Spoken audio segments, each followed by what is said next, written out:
Taylor's monologue in that Southern Charm reunion reminded me of a voicemail I would have left with my on again, off again toxic ex boyfriend from my 20s. I've been there, I've done it.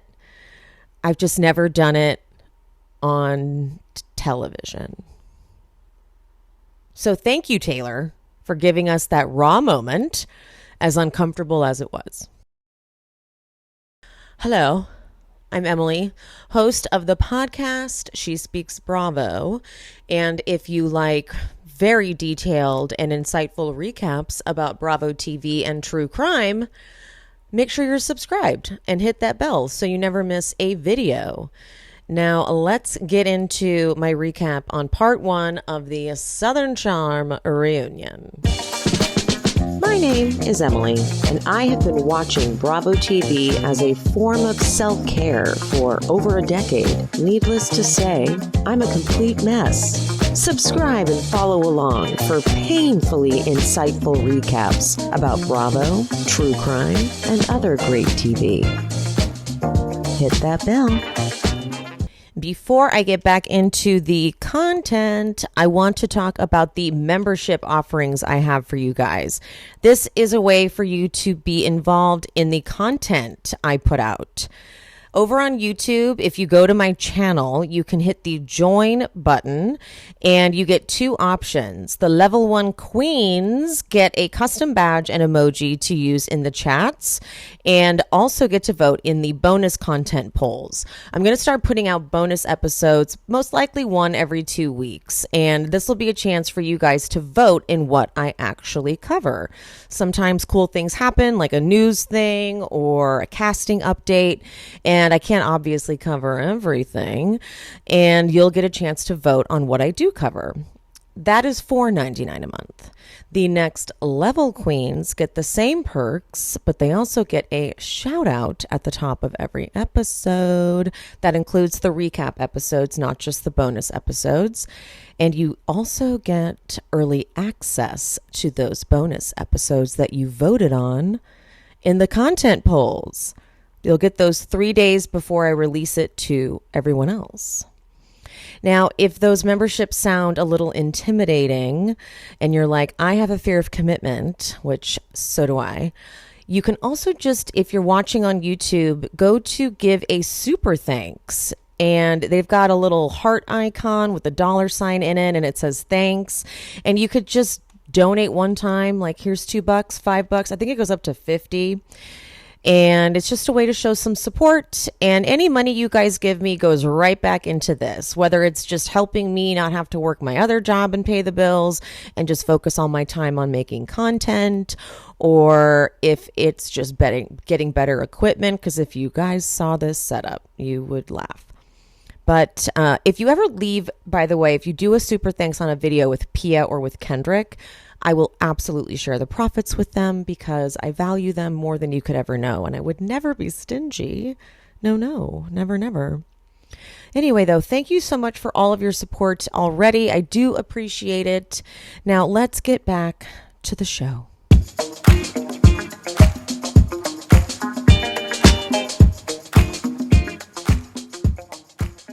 Oh, Taylor. Oh, Taylor. It just wasn't the right direction.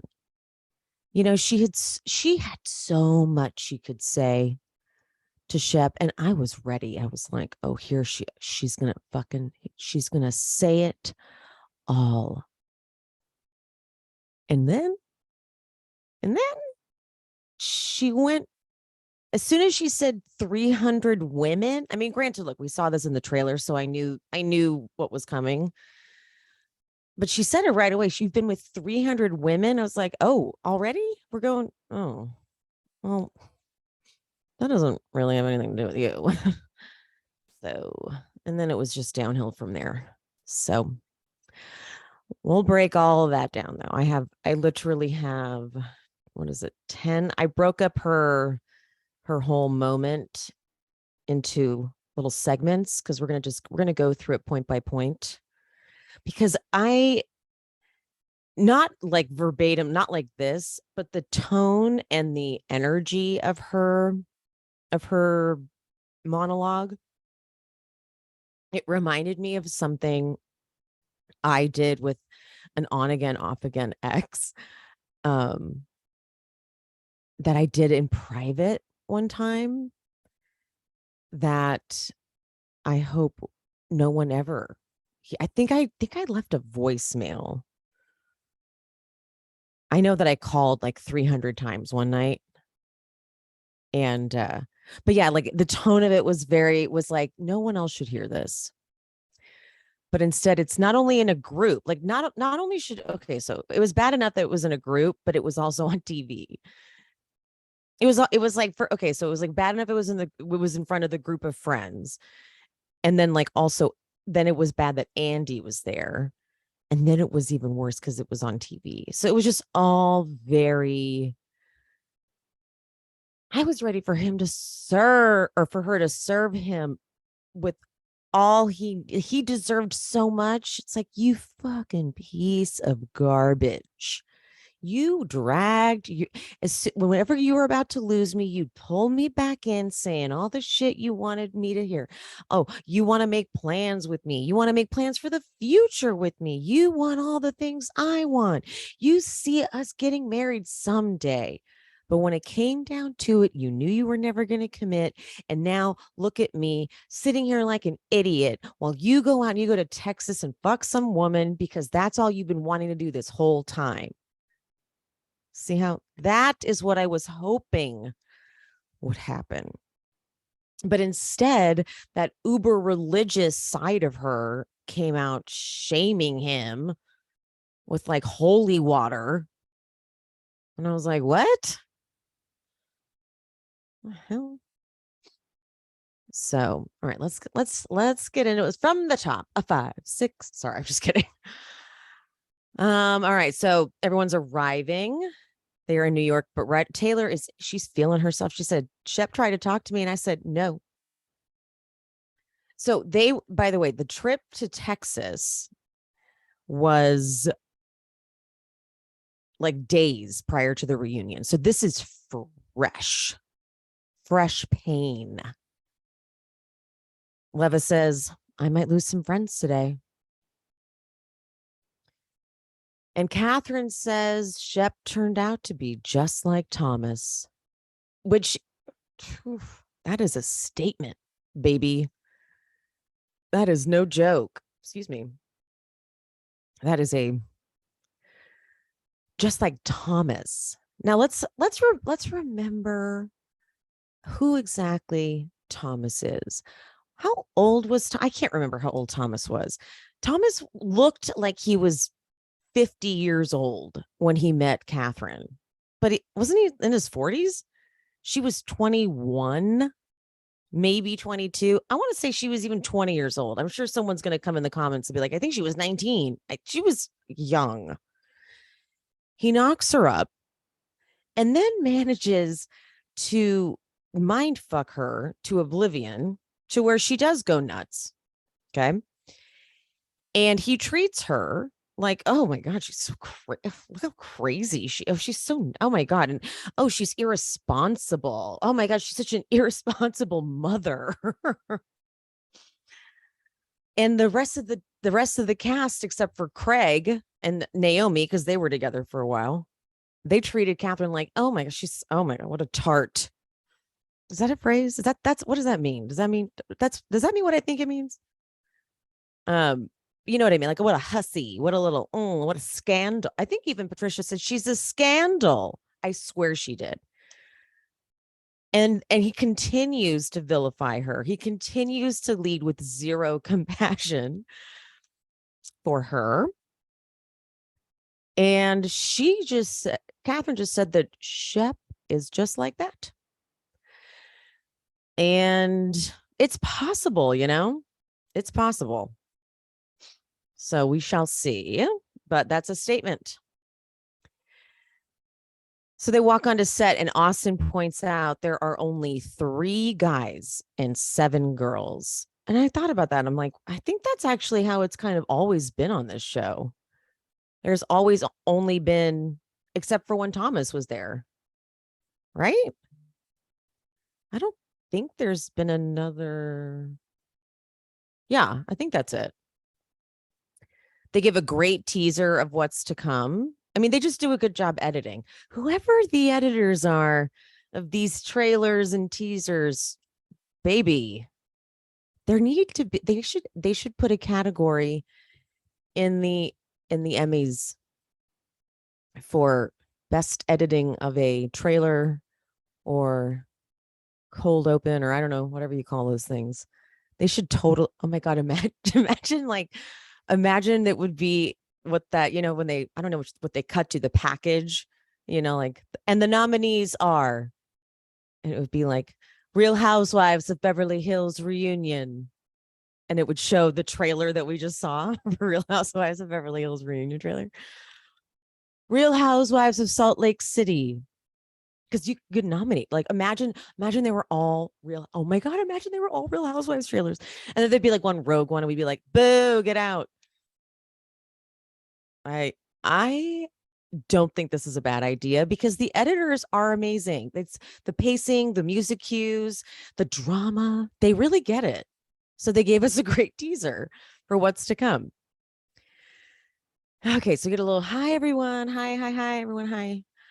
First topic, running into exes, a running theme in Madison right out the gate. And yeah, didn't Thomas and Olivia hook up? And Olivia is obviously pissed. And so she's like, what, did you pull that out of your fake ass? Oh, got it. You got to stay relevant. That's how you do it. Look, Olivia, she has Madison's number. That is for certain. And she came in with the plan, and that was to give Madison dust and to show everyone that she was not having any fun. No fun for Olivia. Absolutely not. She you know what it was? She thought she could play cool girl, and she really couldn't. I saw that coming a mile away.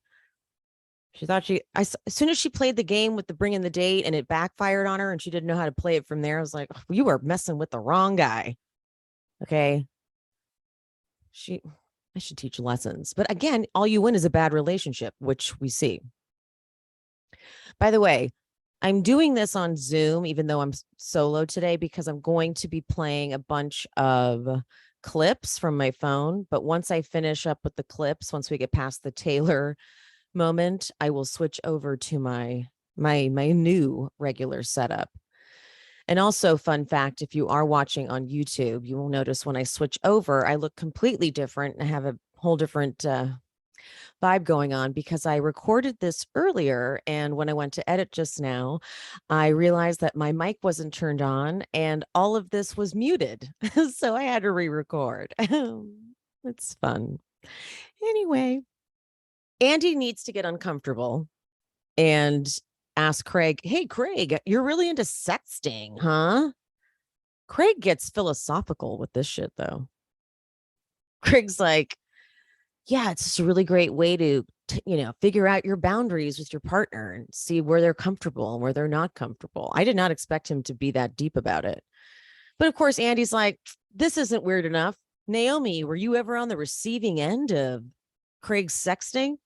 I respect her tremendously for just being like, I'm going to barely respond with even a hand gesture to this rude fucking question. Like, get the vibe. We are not in that place. You can maybe do this to Madison and Austen, but not us. Have you seen this season? Do you feel this vibe? Dude. So then Andy asks, seemingly kind of an easy question. He's like, hey, Madison and Craig, you're both in long distance relationships. Is it somehow easier to be in a relationship with someone that's not in Charleston? And Craig's like, I mean, yeah, I guess, but everywhere you go, there's going to be temptation. Taylor's like, yeah, you'll fly and go somewhere and find it. You'll go to Texas and find it. She like points it right at Shep. So Andy, being the good reunion host, he says, Shep, were you tomcatting around Texas? And Shep tries to pull. Shep looks at Austen's like, we had a lot of fun. And Austen goes, don't you pull me into this. Okay. And this is where it all goes south. Shep's like, I was in a new city. I was having a good time. And this is where I'm going to start. I'm going to start us off. So this is where Shep thinks he can say this and it'll be okay. But oh no. No. Here we go. And by the way, single man. Yes. I don't see any capital offense. That's fine that you're single, Shep. It's the fact that we spent 2.5 years together. You've allegedly slept with over 300 women. Oh, damn it. So I was like, oh, okay, she's got it. Here we go. We spent 2.5 years together. What I was expecting her to say is, you lied and made it seem like any day now you were going to change your mind and become this whole different person just to string me along and do this to me and go to Texas in a week after we've been talking about getting back together. I don't know, something about her and about how he treated her. So someone told her that he's been with like 300 women. Might have been Austen. I don't know. They have a close relationship. And most likely that information was given to her as a means of saying, like, he's not your guy. Your guy is going to be like Jesus, not Shep. And so when she went here, I was like, oh, what? You don't need to, like, that's not relevant. That's not an insult. You know, he can have sex with however many women he wants to have sex with. Any partner can, as long as it's not hurting you. And so technically in this argument, like, what? Okay, so we're gonna keep going. And we broke up, and you told me that you were not capable of being in a committed relationship. You don't want to be in a committed relationship. You don't want to be. You don't want to be in a committed relationship. You told me you don't want to be in a committed relationship. That is very straightforward. Okay. Now I'm lost. Okay. Because up until this point, I thought what he was secretly saying was, I want to be in a committed relationship. Okay, we're going to keep going. You need to figure out what the next step in your life is. What? Correct. So you're telling me ABC. Oh. And all of your actions were XYZ. So you went out, you partied, doing God knows what, hooking up with women in Texas. Do you even know her name? Okay. See, so here's what I'm going to piece this together. I think that his line when they were breaking up and he was like trying to just kind of end it. I think it was, look, I don't want to be in a committed relationship, but kind of going with the something's wrong with me and I need to get myself together and figure this out. Kind of a typical guy line. You know, guys will say, like, a guy will say that, like, I know something's wrong with me. Like, I just can't get my shit together. And a woman that wants a commitment would be like, yeah, what's wrong with you? Why can't you get your shit together? I know, I got to go figure myself out. But I'm still, when she says, do you even know her name? That's just, okay, we're going to keep going. I'm going to give her that one round. I'm going to give her that round there. So now you've wrapped me in to this slew of whores. Okay, now. That you have. Okay. And now I'm just a number. And that is what me up in the head. That way. So, okay, here's the part that's confusing to me is you are special, Taylor. He's never been in a relationship with anyone longer than a few weeks. You are special in his life, 100%.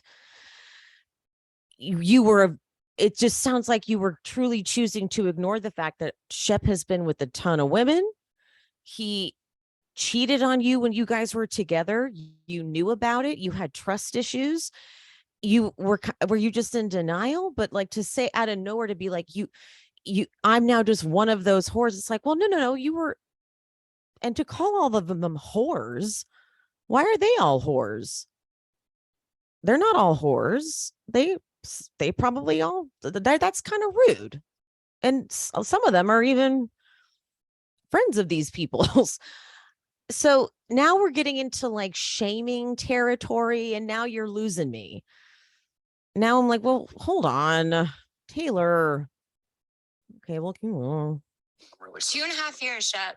Yes. Yeah, that's not a number. That's actually a long number. I was just the whore that lasted the longest. No. Shep, was Taylor your longest relationship? Yes. Yes. That's, to me, right there. I kind of, that wasn't necessary for me to pull. Let's go to the next one. Skip. Yes. You've never been as serious in my entire life. He was searching for it the entire relationship. He was So now that searching he's for what?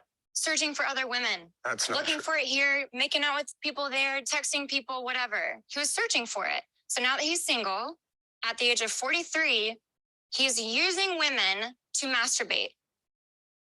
So, okay. A couple things.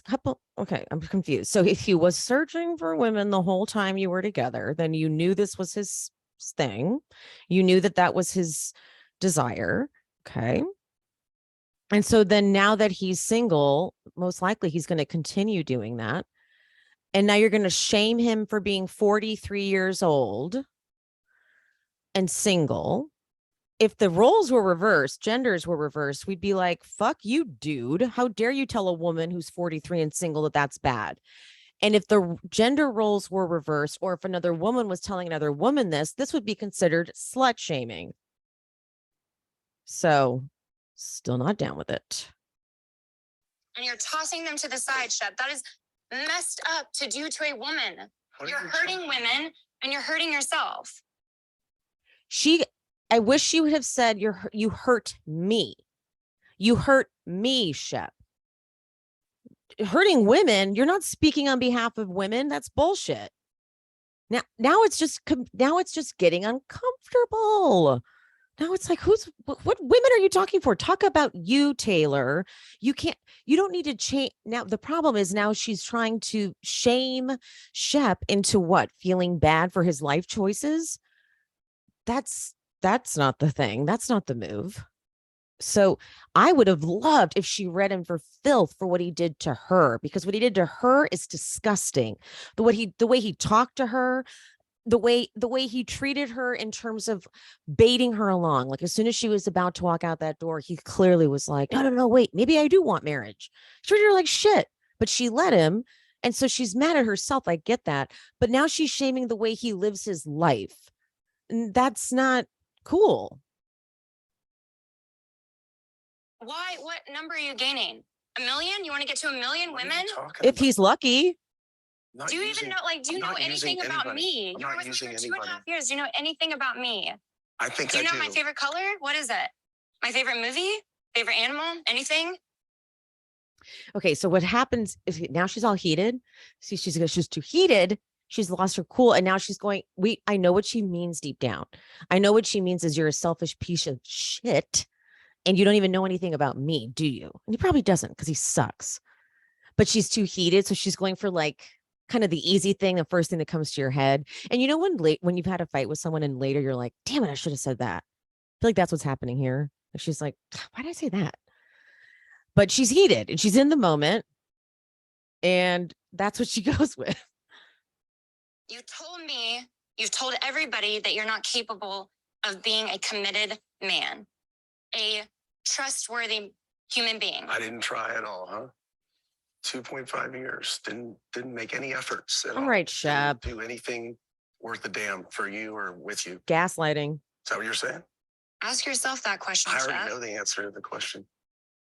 I'm curious for the group. Raise your hand if you think he really tried in this relationship. I was so grateful that Andy went, okay, let's actually open this up. I wonder if a producer in his ear was like, Andy, open it up to the group. We need to expand the energy, because everyone was frozen. Like, we should leave. Imagine if everyone left. Imagine if they were like, we're gonna let them talk. Like even Andy got up. They just left. Or no, Andy stayed and the rest of the cast left. And he was like, yeah. And everyone was just like, we're gonna let them hash this out. Do you just want to believe Taylor, or do you think you closed a blind eye to it? Like, did you want to believe that he would be better, or do you think you ignore it? I knew that he could be better. I've seen this side of him that is like so pure and raw and real and capable, but you just choose otherwise, Shep. I don't get it. And that part breaks my heart. I wish she had kept that energy.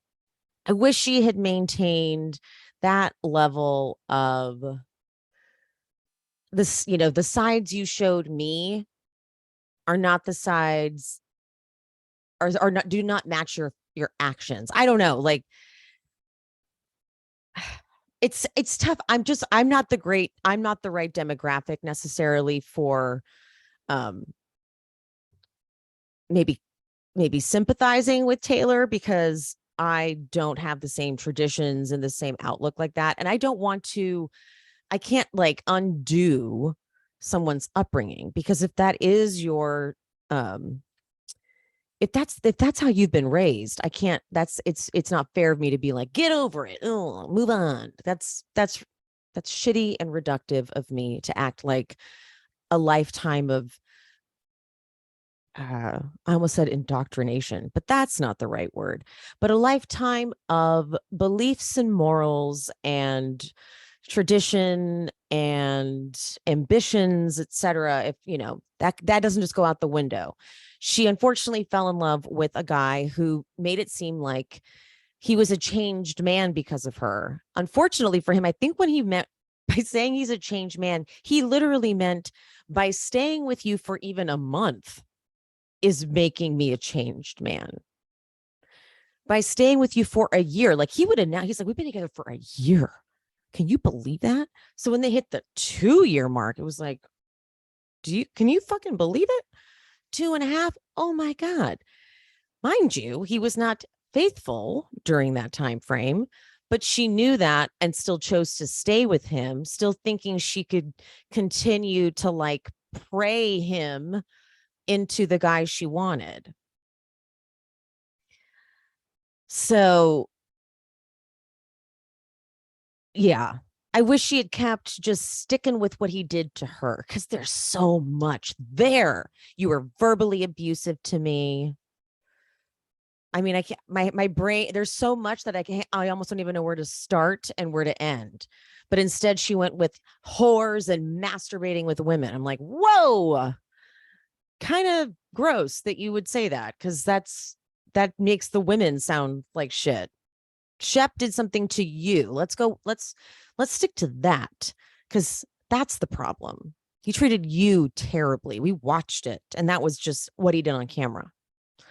And then even on camera, he was like, when you were clearly done, pissed off, he's like, I want to make future plans with you. Okay, got it. So when you're about to leave, he comes through. Mind fuckery. I wish she had kept it on that level. But no.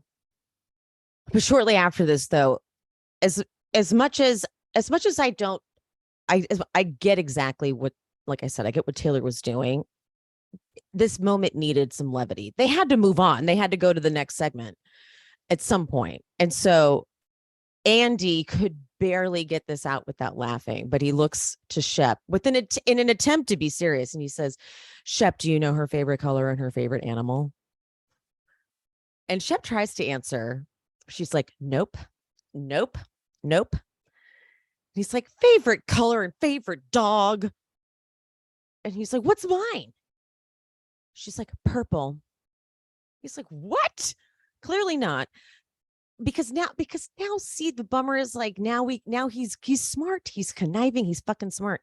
Now he can get into semantics. Now you can be like, that's so trite. That's so stupid. But we all know what it meant. Not we all, but I know what she meant, that you don't know anything about me. But I have the compassion to sift through that. But Shep's not going to, because she just embarrassed him. And it's, she's just, it was a bummer. That's a very lame way of describing it, but it was a bummer. It was embarrassing. But then Andy goes, do you know what Shep's favorite book is? She goes, ugh. And she does not mean to be funny. She's dead. She goes, I don't know, probably his own. And thank God it breaks the room. Everyone gets to laugh. She was not kidding. Because when they cut her face, she's like, why are you laughing? It probably is. And that's because it probably is. Probably it is his favorite book. So thank God they can cut to commercial. We can move on because we had to move on. But at least we know that most likely they're not getting back together because we need her to not get back together with him ever again. We knew this was only going to end badly, right? We knew that. So at least we know it's ending. But it's unfortunate that she needed to go to a place of shaming his lifestyle choices, which honestly, if I could, I'd be out there having casual sex left and right. You know, if I was some famous person on a TV show and I could be going out there like, hey, but it's different for men and women. You know, a man can go out there, a Shep and an Austen and a Craig. Well, let's not include Craig because Craig really is not. Well, yeah, he is. What am I saying? But let's just go with Shep and Austen. They can go out there and they can be getting chicks, hitting on them left and right. If a famous woman was going out and notoriously picking up dudes and having one night stands, it just looks different. You know, I would be applauding it, but it just does. It looks different. So, but I think that is a fine lifestyle choice. What she's upset about is what he did to her. And so I wish she had stuck with that tactic. But the problem is she clearly didn't have time to have a conversation with him about his Texas trip because, like I said, it was only a few days before the reunion. So she didn't have time to talk to him in private before the reunion. So this was her first time letting him have it. And a lot of that would have happened in private. And I bet you if they'd had that conversation in private, he would have been totally different. Because he probably says that shit. Actually, now that I'm thinking about it, he probably says shit like, I know I got to get my shit together and I have to, figure out why I don't want commitment. Something's wrong with me. Because clearly he wants to be with her, but she needs commitment. And so he can only justify why he wants her, but can't give commitment by saying something's wrong with him. So if they were having that conversation in private, he probably would have been more like, yeah, I know I need to figure myself out. I'm so sorry. But instead it was like, oh, wait, this is not for the group and America and international audiences. You know what I mean? So, and once Shep shuts down, you can just tell when he shuts down, he's cold as ice. Then again, though, we've never seen him in a relationship, which is why when she's saying, like, I'm just one of the whores that stuck around, I'm like, that's not fair because, first of all, they're not whores. Let's stop calling them that because they are just women that had sex. That's not what they are. But you were absolutely special. He absolutely loved and cared for her, but he's a fucked up man. And so what does that even matter if he loved and cared for you, if he's going to treat you like shit? All right, I am going to break this down and get on my other better setup so that the Zoom doesn't go in and out and the reception's better and easier listening. All right, guys, see you on the other side. Oh, God, that was so lame.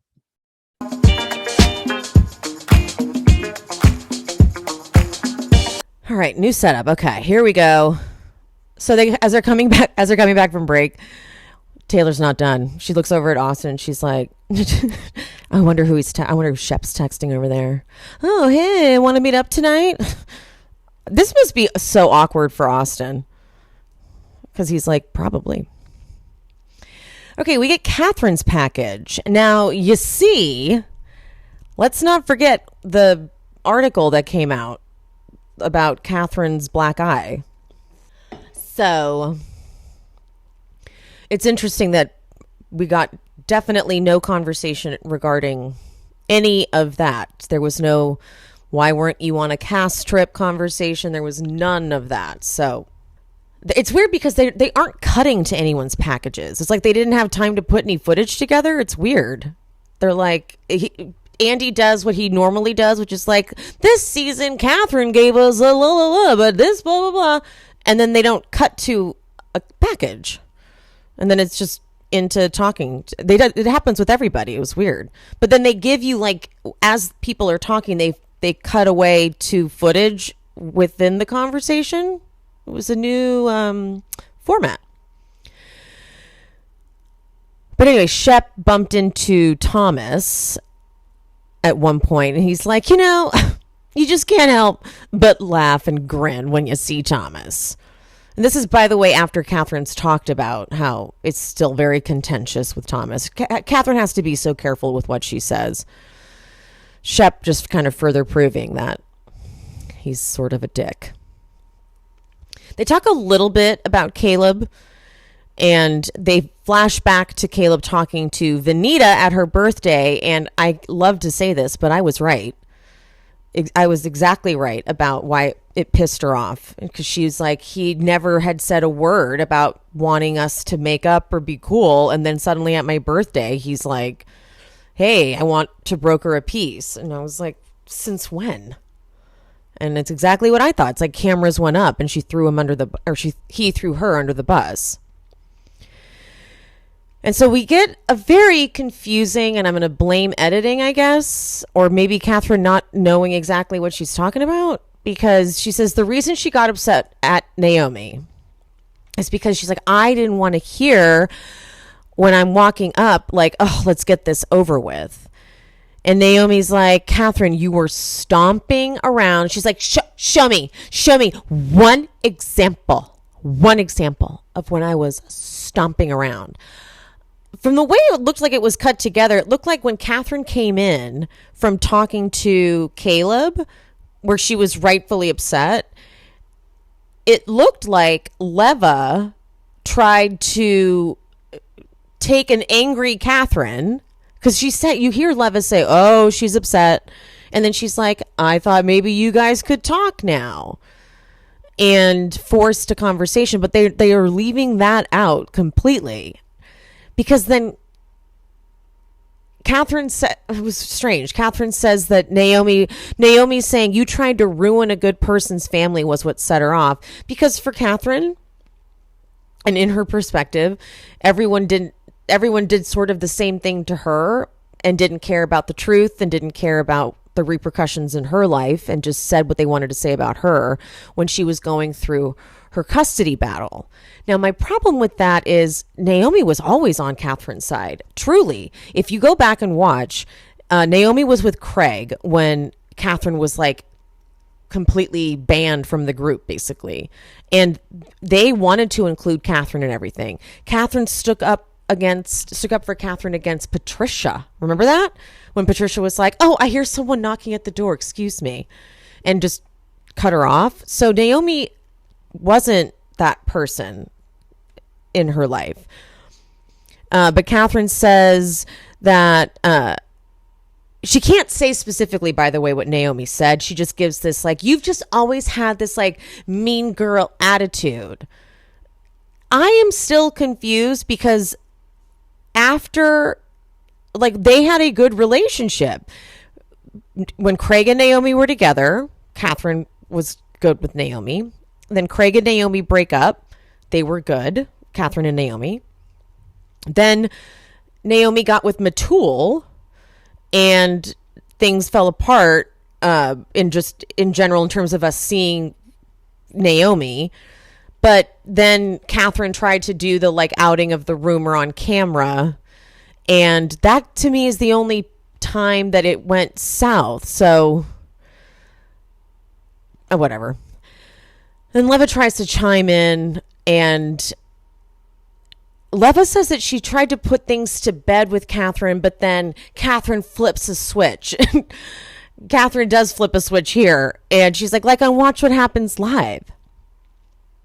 And they go back and forth. It doesn't get resolved. But then Andy goes, okay, I want to move on from this. And that was it. He goes, they move on to the grape jelly meatballs. Okay. And then they talk about how people thought Caleb was a PR stunt. Vanita says it wasn't. And that was it. Okay, so what? I personally would like to have heard a little bit more from Catherine, but maybe there isn't more. Maybe because Catherine can't control, once she gets activated, she cannot control she can't control the way she communicates. So she doesn't quite make sense. So you're like, what? And whatever. I'm going to move on because they moved on. So there we go. All right. Austen's package. All right. Andy. He asks Austen, how's the booty? And then makes him stand up and show his booty. And then he makes Shep show his booty. This is so fucking inappropriate. Because he makes, I didn't like him making Austen show it, but I guess it was a little bit more adorable but actually it wasn't, because he has Austen stand up but then he's like, those pants aren't the right pants, but I guess it's okay. Fuck you. And then he has Shep stand up just so he can make fun of it. Andy. Ugh. It is so fucking inappropriate. Like, men have body insecurities too. We are not here to body shame anybody. It is not your place to make people get up and show you in America their body and have you criticize it. Go fuck yourself. God, I hate when he does that. It's so outdated. Jesus. Then they talk about how Shep and Austen compared dicks and that Madison and Taylor were there. But Madison goes, oh my God, that's right. I saw your dick. What the fuck? I'm sorry. That is fucking weird. I don't care what. I have seen a lot of things. I am very open-minded, but I have never, ever heard of two men just going, let me see your dick, and whipping out their dicks in front of other people. And Madison said it looked like Austen's. But then Craig says Austen gets mad that he won't show him his dick. And Austen's like, I've known you for all these years and I've never seen your dick. And Craig, Andy, will you help us explore our love? I mean, look, I know that this is, maybe a hot take. I don't care. But I personally don't think it's gross when guys hook up with guys. I think it's hot because I think guys are hot. And I think two guys hooking up is hot because this is like two guys. So hot. So I'm all for watching these guys all hook up. I did not believe for 1 second, though, when Austen asked Andy, have you never seen Anderson's dick? And I could tell Andy lied when he was like, no. Sure. Please. Yeah, okay. Like, you guys have totally fucked. It's okay. Like, please. And then some viewer wrote in saying like, oh, it's no surprise that Austen's boring in bed. You can tell Austen's not boring in bed because he's so comfortable with this conversation being brought up and laughing at it. And then Madison throws him such a good, she's like, something stuck me around for 3 years. He deserved that. Like, this guy's a pretty good sport. You got to give him that much. And then, oh my God, everyone was a puddle of tears when they bring up his late sister. It's also the way they did it too, because they were packing things up on this truck. They were unpacking their home, like the childhood home, and they come across these memories. And, Austen talking about his late sister always makes me cry. But when he said, if there was something about when he said she'd be 38, oh, that killed me. I'm going to start crying talking about it. Taylor walking out, it was a little annoying. Like, we didn't, before, was anyone else like, what the fuck are you leaving, Taylor? And then I felt really bad later when I found out why. But I'm just being honest. That's where I landed on it at first. But when they cut around and Shep's crying, and Leva's crying, Andy's crying. And it was so sweet because I think we all know by now that his Austen's sister Katie rules. She's just awesome. Every time you get Katie in a scene, she just seems like she's cool and everyone digs Katie. And he says that he's like, I wish Katie could have been here because she saved the family. He's like, I was an only child. And then along came Katie and she gave us a reason to keep going. Then Andy asks Shep why Taylor left. But not only does Shep explain that her sister is sick, but he also says she loves Austen a whole lot.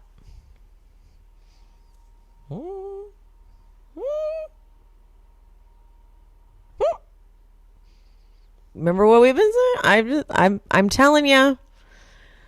I'm at the point where I feel like Shep, he may be ready to get rid of Taylor and just be like, yeah, Austen, you can have her. I think they could do it. I think they have a love for each other. I don't know. You heard it here. No, this is all alleged, but moving on. So Andy asks about the rift that happened between Craig, Austen, and Shep at the top of the season, which I forgot about, right? Things that happened at the beginning of the season. You're like, oh yeah. Taylor, I love that Taylor participated in this because Taylor was affected by it. Because she was close with Craig. Remember, she had COVID and stayed with Craig. And Craig did. She goes, but you pulled away from everyone, Craig. And the guys needed that validation from someone else besides them.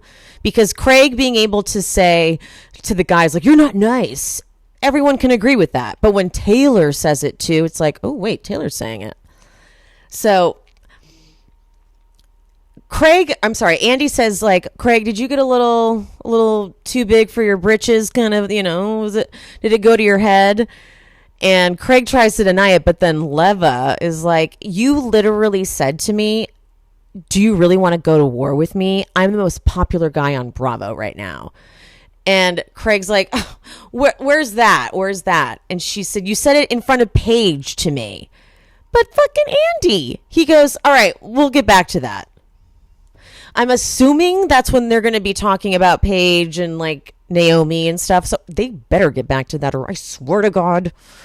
I was like, what do you mean you're going to get back to that? What do you get back to it right now? I was like, literally put a pin in it. Literally put a pin in it. I'm putting a pin in it. I'm putting a pin, and I swear to God, if we don't pick this back up. All right, we get Olivia's package, even though it's not a package. And he's like, okay, Olivia, what was the best part? She's like, friendships I've made. What was the worst part? Exes. And her and Madison, they go back and forth. And honestly, Olivia really just has Madison's number. It's not necessarily that I don't like it, because it is kind of funny watching Madison try to do the most from the end of the couch.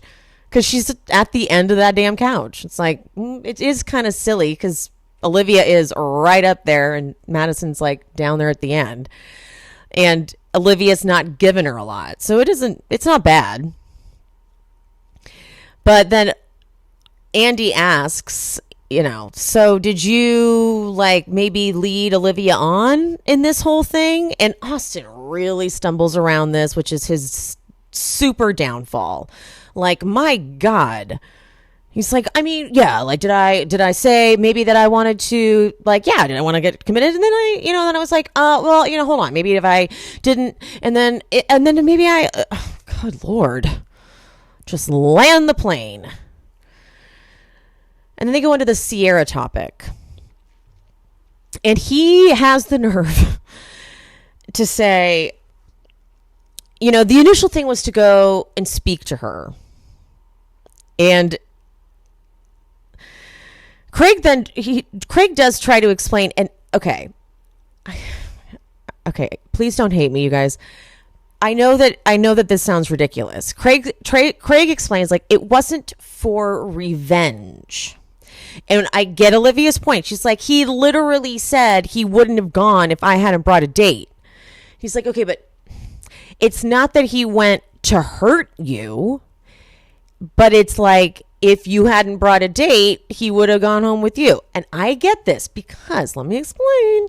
If I'm in a group of friends, which I have been, and there's a person there that I've been, pseudo regularly hooking up with, like we haven't defined the relationship, but it's pretty expected that when we go to an event at the end of the night, after some drinks, we go have sex. If that person were to show up with someone and I was expecting to get laid, I would probably arrange another appointment because this pussy was expecting one. I know that sounds really fucked up, but that is where I'm at in life. Okay? I also am aware that I am not like, everyone maybe. And so maybe Olivia doesn't think that way, but you showed up to a party intending to make a point to Austen. You didn't show up with a date innocently. You didn't show up with this date with even the intention of dating this guy. You showed up with this date to send a message to Austen. Message was received, which was, oh, okay, she's dating other people. Looks like I can go date other people. Men don't speak in nuances. Men don't speak the language of games like this. They speak literal. Okay, they go, oh, so I'm not going to get laid tonight? Well, okay, I kind of want to get laid tonight. And that's sort of where I would go in my head.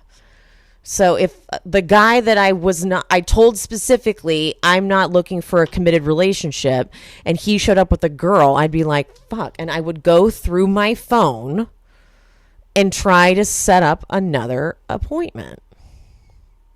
So I know I am fucked up. Don't listen to any advice I give about dating. If you haven't already heard that before, I'm reminding you. I am a mess. Okay? All right.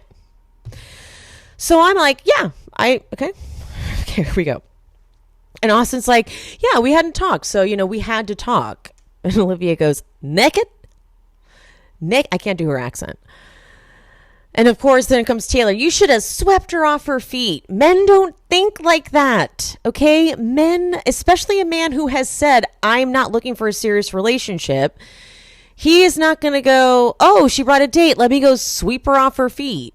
Especially when he's got his ex-girlfriend in the other room yelling at him. No, this is Austen we're talking about.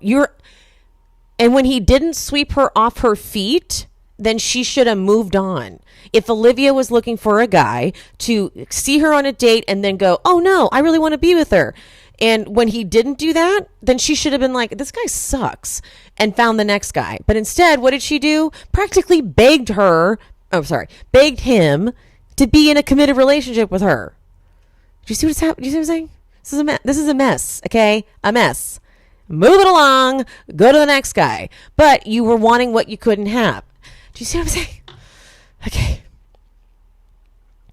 Madison, though, is like, so are you all still together? And Olivia says no. And then Vanita goes, Austen, you seem sad. I'm like, no, he doesn't. He just seems confused. He just seems like he's freaked out because he's like, I don't want to get in trouble again. I'm already in a lot of trouble because of the whole Sierra thing. And Austen's like, yeah, I mean, it's sad because, I didn't want to get to where I am with Madison where we don't talk at all. I didn't want to lose you completely from my life.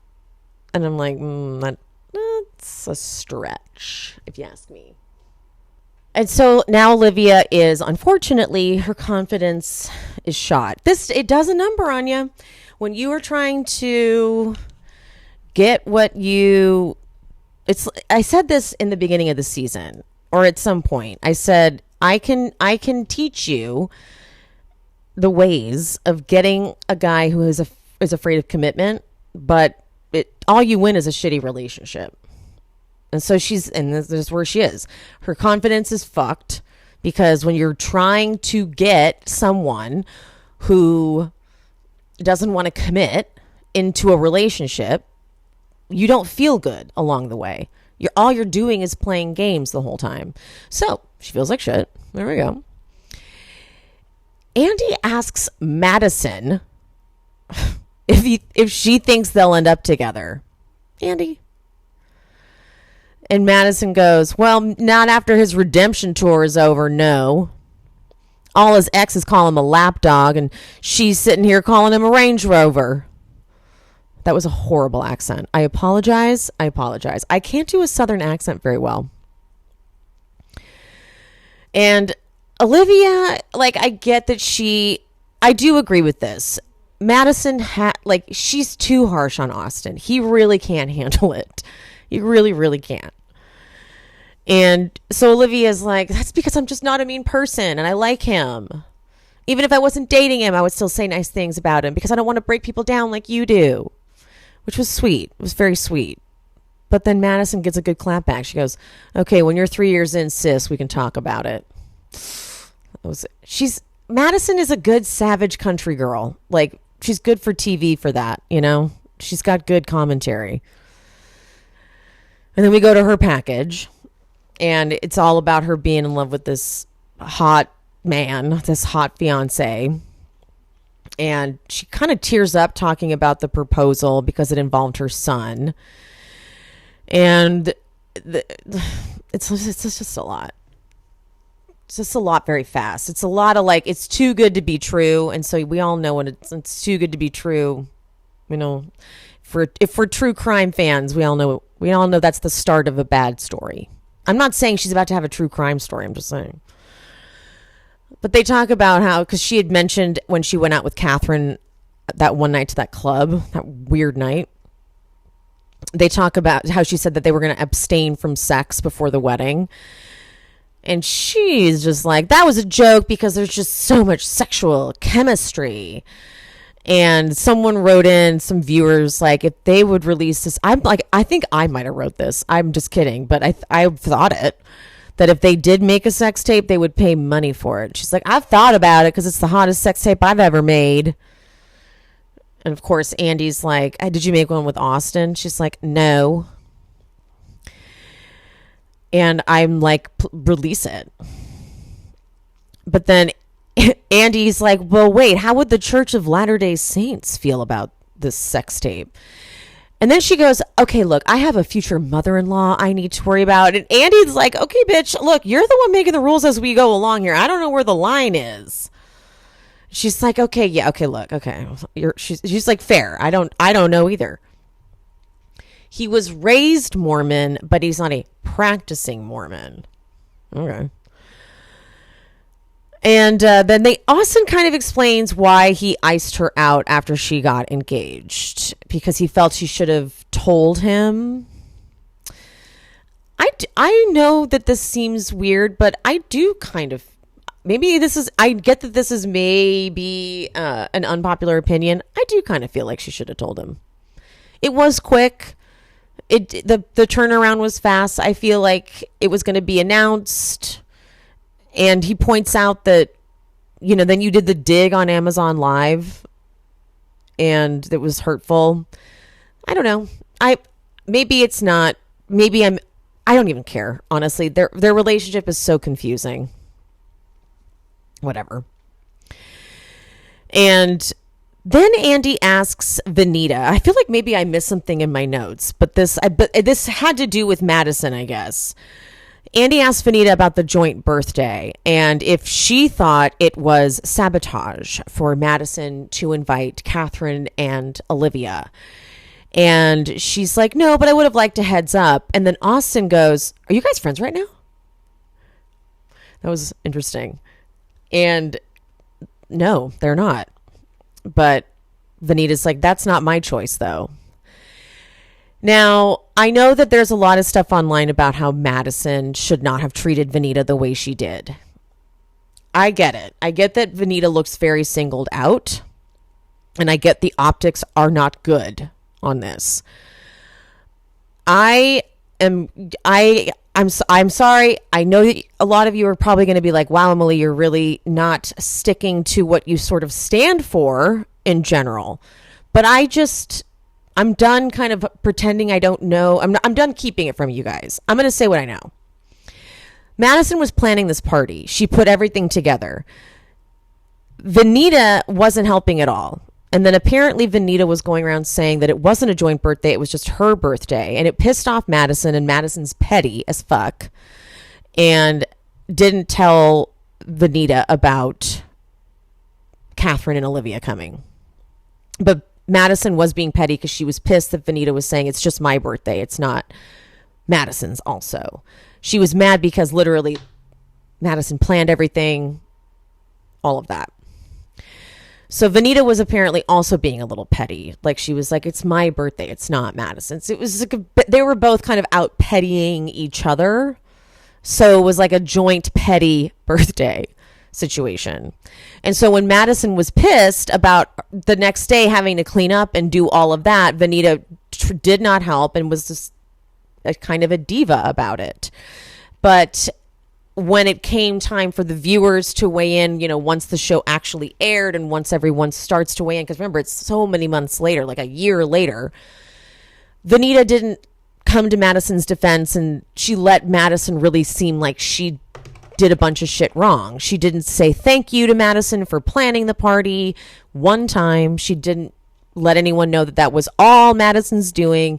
So Madison was pissed about that. That was one of the things she was mad about once the show had aired. And it explains why Madison was so bitchy on Watch What Happens Live when they both went on Watch What Happens Live right after that episode aired. Because it was like, I was like, fuck you, Madison. I was so mad at Madison at that Watch What Happens Live because she was not giving Vanita any grace, any kindness.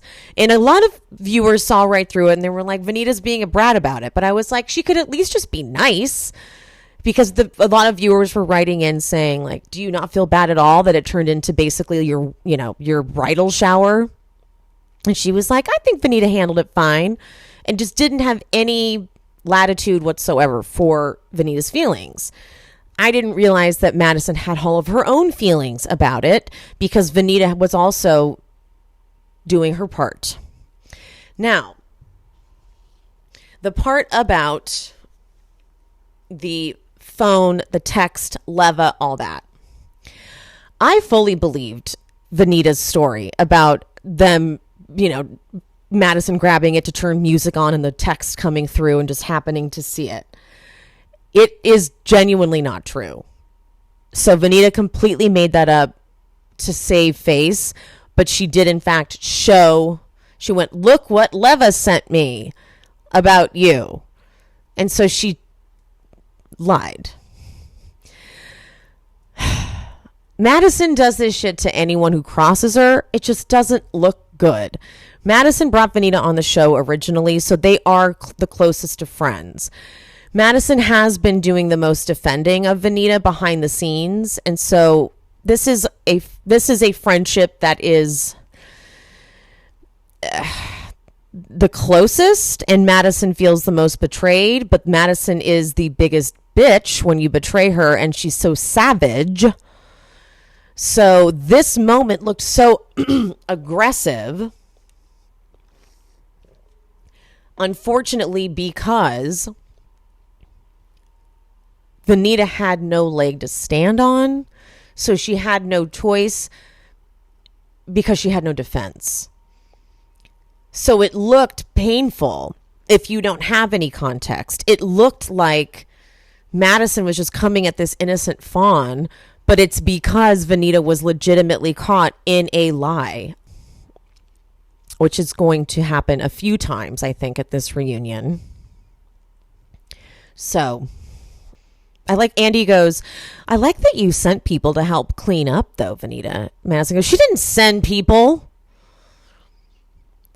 I doubt she did. So it's a bummer because no one, like the show, the actual season didn't show what was really happening. So it's hard to then take in what's going to be talked about at this reunion. We really didn't get nearly enough of Catherine and Naomi and Leva. I still don't really understand what's happening there. And I don't know what we're going to get with Vanita and Naomi. So I don't know. All right, they come back from break, and Olivia had been crying during the break, and Andy's like, "You were crying on break. What happened?" And they cut back to it, and a producer was like, "So did you wish that Austen had your back more?" And she was like, "Yeah, I guess. I guess." And so she says that she was just confused. She really just can't like land on her fucking point. She's like, I was just confused, just confused because, like you didn't want to be committed and I gave you time. And then like when I needed time, like you didn't give me time. And then like, and then all the women are like, and then Vanita explains like she wanted you basically to fight for her. This is, and then all the women are like, yeah, all women want you to fight for them. And you could just see Austen's face. He's like, what? Well, that's dumb. And now we really can't figure out who dumped who, because apparently they were not together, and then Austen came around kind of seemingly recently and was like, so wait, hold on, let's do this. And she was like, now I need a minute. But now that they are together here at this reunion, she's like, I changed my mind. And so now Madison starts coming to Austen's defense because she's like, this is ridiculous, you guys. Now you're all telling him that he's done something wrong when it just sounds like you guys just are not a thing. And Craig's like, yeah, guys, if this was meant to happen, it would have happened. This is getting uncomfortable. But then why does Andy ask Shep, do you got any advice? Andy, no, he does not. He has no advice. And of course, Taylor's like, he doesn't have any advice. He doesn't know anything. He knows nothing. But his advice is actually kind of sound. He's like, Olivia is a homebody. Like Taylor and I used to try to get her to go out, and she doesn't want to go out. She like sneaks out and goes back home. And that's a problem for a social animal like Austen. And that is valid. Okay? To me, like, I fully respect that. I'm a homebody. So if someone wants me to be like out at the clubs with them, we would never work out. I mean, unless they wouldn't mind like hanging out at home, getting laid, and then they can go out. I'm totally cool staying at home. You can home whenever you want. Just sleep in your own bed. But that's fair. Like, they want to go out, they want to party all night. That is not Olivia's jam. And then Leva says something very poignant. She says, maybe that's why you date women that are so much younger. It's like, whew, damn, good point. Because for sure, yeah, once you hit a certain age, you're like, yeah, I can't be out for 2 days after going out till 5 a.m. Valid. So, yeah. That was the end of part 1. I would give it a 6 out of 10. I'm giving it such a low score because we didn't really get enough of Catherine. I would have liked more of that. If you're going to have her there, have her there. And they let the Taylor thing go on just a little too long. I don't know. It's kind of tough to have such a such a season full of like holes and holes, just holes. Like we're not getting the full story, and then now we're trying to fill those in. So 6, I'll go 7 out of 10. We'll give it a C. I feel like next week maybe we'll get the juicier stuff. So we'll get like the Paige and the Naomi and the Craig, and maybe fill in more gaps. But I had a hard time standing up for Taylor and standing up for Olivia, because I'm like, Olivia, so what did you exactly want? I'm not trying to defend Shep or Austen ever in my life, but here I am. You know? All right, well, I'm going to wrap this one up. It's been great. It's been wonderful.